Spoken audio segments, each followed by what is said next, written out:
Well, hello. Welcome back to another exciting edition of Coffee with Stephen.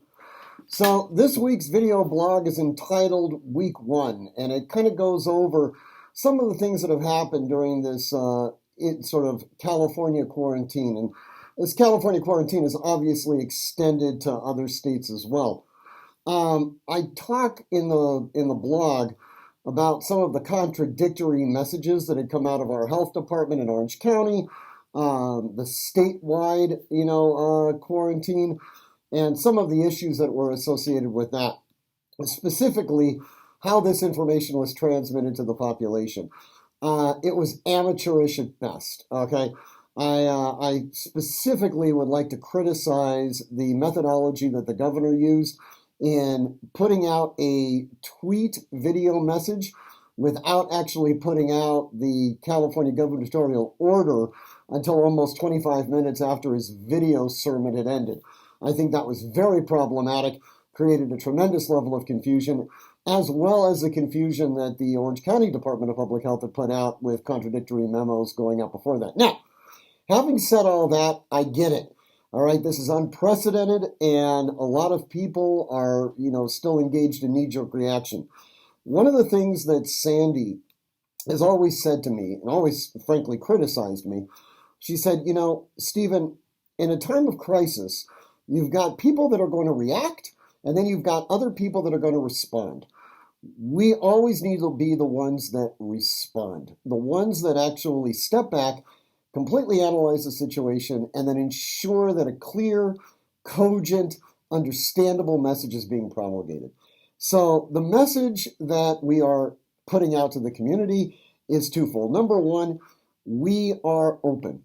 Our programs obviously have been altered somewhat. We are going to be utilizing a lot more online programming, but the physical presence here at Artemis is going to stay put. There's in my opinion, a public health reason associated with that.